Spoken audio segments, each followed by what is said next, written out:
Just as Idly forms ho. have properties and the controls on forms have properties, reports have properties and the controls on reports have properties. Let's take a look at report and control properties. If we preview this report, because the name of the report is RPT Customers, the title bar reads RPT Customers. If I return to Design View and double-click the intersection between the horizontal and vertical rulers of the report, notice that if we go over to the format properties of the report, the first format property is the caption. If I change the caption of the report to customer information, if I preview the report, you can see that the caption on the title bar reads customer information. Also notice that what's in the page header, which are these labels right here, that they print on every single page. Maybe I wouldn't want that page header to print on every page. If I go to Design View, notice that the second property for a report is where the page header prints. I could opt for the page header not to print with the report header, not with the report footer, or not with either the report header or the report footer. I'm going to leave this to all pages for now. You can do the exact same thing with the page footer, specifying when the page footer prints. Maybe you don't want the page footer to be on the last page, so you would specify not with report footer. I'm going to leave it at all pages. Also, you can determine how groups are kept together. If they're kept together per column, which would apply to a multi-column report, or per page. You can specify the width, although you can also specify that width by sizing the report. You can associate a picture, the background of the report.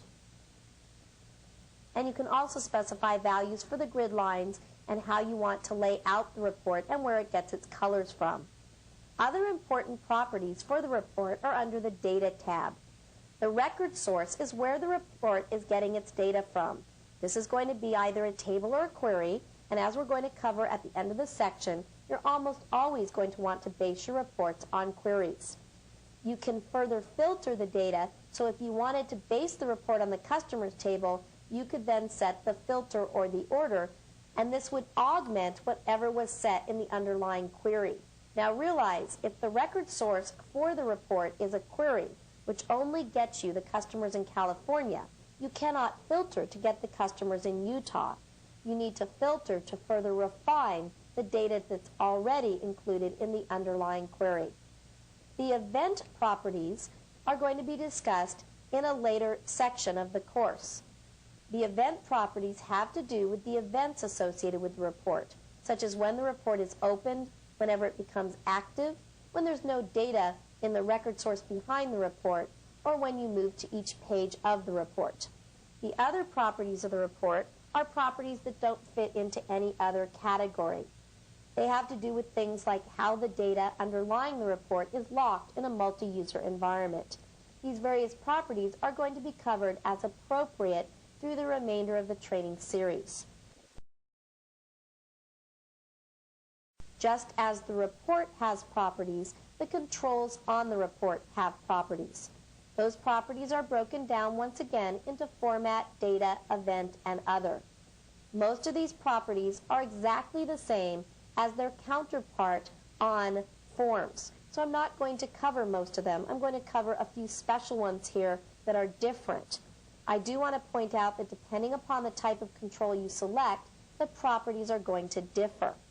Now what I'm going to do right now is I'm going to change the sort of the report so that we're sorting by city. And what I'm going to do that is I'm going to go to the sorting and grouping. And we're going to officially cover sorting and grouping later. But what I want to do is change it to city right now so I can illustrate the use of an important property. I'm going to close the sorting and grouping window and preview the report. Looking at this report, scrolling over to the city, so we want to view the city, notice that we're in order by city. And if we have, let me maximize this so we can see it better, if we have multiple entries in the same city, like Buenos Aires, notice that the city name is repeated. And maybe that's exactly what you want. But what I'm going to do right now is go to Design View. And in Design View, I'm going to go over to the City Control, locate it, and I'm going to specify that I want to hide duplicates. Now I'm going to preview again. And notice that for the additional records for Buenos Aires, that we do not repeat the city name. Now again, this may not be appropriate for this particular report, but it is an important property, and it's important to note that you can hide your duplicates. This is usually combined with how you've sorted the data on the report. I also want to point out that when you've selected a control, you could set most of these properties, or many of them, graphically using the toolbar, and any changes you make on the toolbar, just as with forms, will be reflected in the control itself. Two other properties that are definitely worth mentioning are the can grow and the can shrink. Let's say, for example, that you have a situation where you've got a memo field that contains a lot of information for some records and very little information for others. You're going to want to make that control a relatively small size, but you're going to want to set its can grow property to true. By setting its can grow property to true, you ensure that as the memo size increases for particular records, that the entire memo will be displayed within the report. On the other side of the coin, let's talk about the can shrink. Let's say you have an address to, and a lot of your records don't have an address to. You're going to want to set the can shrink property for that control to true.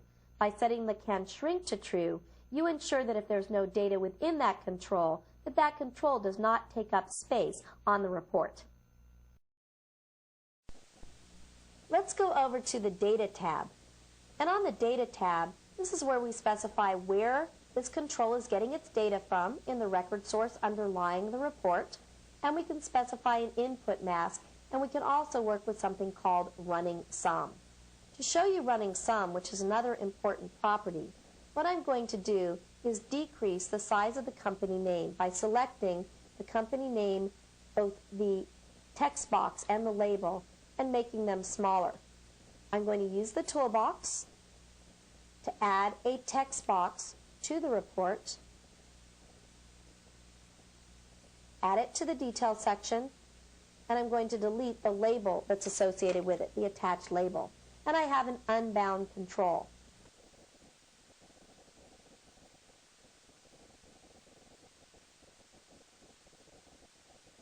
For the control source, I'm going to enter equal 1.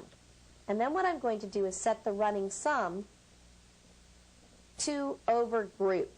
Now, we don't have any groupings right now, but later on we will, and you'll see that every time we get to the end of a group, the numbers will start over again. For right now, let's preview, and if we scroll over to the left, notice that each entry is numbered. So that's what running sum does for us. We're starting at 1, and we are running a sum, one number at a time.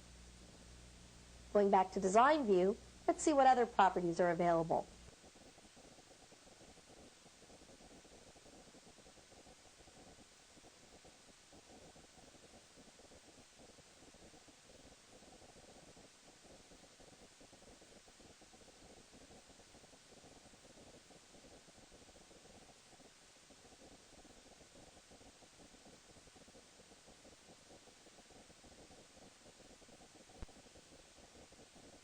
There are no event properties for objects or controls on a report, just for the report and its sections.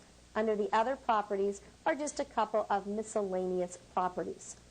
In addition to having properties for the report and for the controls on the report, each section of the report also has properties.